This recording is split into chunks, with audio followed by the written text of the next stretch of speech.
Perkenalkan, nama aku Fatimah Zahra dengan NIM 24103123200007.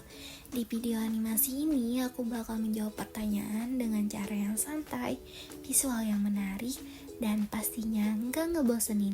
Yuk kita mulai sekarang. Soal A, bagaimana cara meningkatkan fleksibilitas dan adaptabilitas dalam suatu organisasi? Untuk meningkatkan fleksibilitas dan adaptabilitas dalam organisasi, beberapa langkah yang dapat diambil adalah: 1. Mengembangkan budaya organisasi yang terbuka, menciptakan lingkungan yang mendukung inovasi, ide-ide baru, dan pembelajaran terus-menerus. Yang kedua, pelatihan dan pengembangan keterampilan, memberikan pelatihan yang dapat membantu karyawan mengembangkan keterampilan baru yang dapat diterapkan dalam berbagai situasi.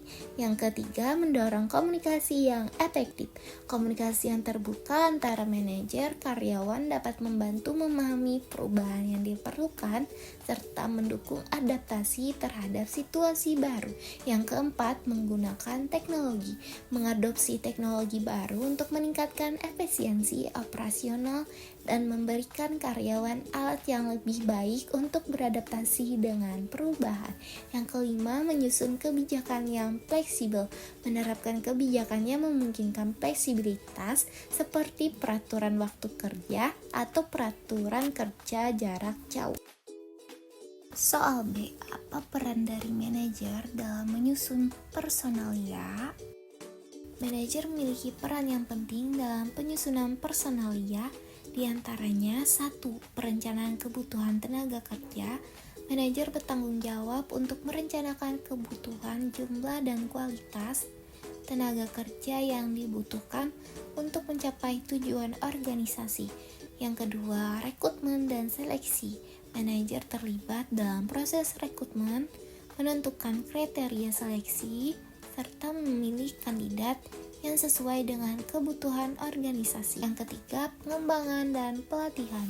Manajer harus memastikan bahwa karyawan mendapatkan pelatihan yang relevan untuk meningkatkan keterampilan mereka dan mendukung perkembangan karir. Yang keempat, penilaian kinerja. Melakukan evaluasi dan memberikan umpan balik mengenai kinerja karyawan untuk meningkatkan produktivitas. Yang kelima, pemeliharaan kesejahteraan karyawan. Manajer berperan dalam memastikan bahwa kesejahteraan fisik dan mental karyawan terjaga dengan menyediakan program kesejahteraan yang sesuai. Soal C, apa peran dari kebutuhan dalam motivasi dan bagaimana cara memenuhinya? Kebutuhan merupakan dasar dalam teori motivasi. Peran kebutuhan dalam motivasi adalah sebagai pendorong untuk mencapai tujuan tertentu. Cara memenuhinya adalah: 1. Kebutuhan dasar atau fisik, memberikan lingkungan kerja yang aman dan nyaman, serta memberikan gaji yang cukup untuk memenuhi kebutuhan dasar karyawan. Yang kedua, kebutuhan sosial, menciptakan hubungan kerja yang baik, serta tim yang solid dan saling mendukung, serta program-program sosial di luar pekerjaan. Yang ketiga, kebutuhan penghargaan, memberikan pengakuan atas prestasi seperti penghargaan, bonus, atau promosi untuk meningkatkan rasa dihargai dan motivasi. Yang keempat, kebutuhan aktualisasi diri, menyediakan peluang untuk pengembangan diri seperti program pelatihan, pemberian tantangan baru, dan kesempatan untuk berinovasi. Yang kelima, kebutuhan akan rasa nyaman, menjamin stabilitas pekerjaan dan lingkungan kerja yang mendukung kesejahteraan fisik dan mental. Soal D, sebuah perusahaan memiliki masalah dengan persediaan barang yang tidak terkendali. Bagaimana cara perusahaan tersebut mengendalikan persediaan barangnya? Untuk mengendalikan persediaan barang yang tidak terkendali, perusahaan dapat mengambil langkah-langkah berikut. 1. Penerapan sistem manajemen persediaan yang lebih baik, menggunakan teknologi untuk memonitor dan mengatur persediaan. Sistem seperti manajemen persediaan otomatis Yang kedua, mengatur tingkat persediaan yang optimal, menetapkan batas minimum dan maksimum persediaan untuk menghindari overstocking atau kekurangan barang. Yang ketiga, pemantauan dan evaluasi berkala, melakukan audit persediaan secara rutin untuk memastikan bahwa persediaan tetap sesuai dengan kebutuhan dan tidak ada barang yang kadaluarsa atau rusak.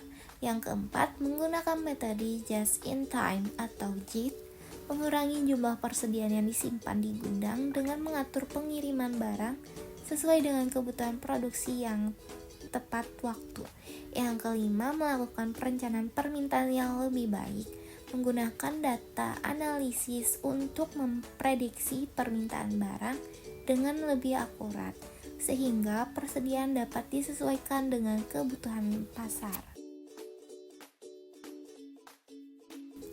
Demikian video animasi dari saya. Semoga isinya mudah dipahami dan bisa bikin belajar jadi lebih asik. Terima kasih dan sampai jumpa.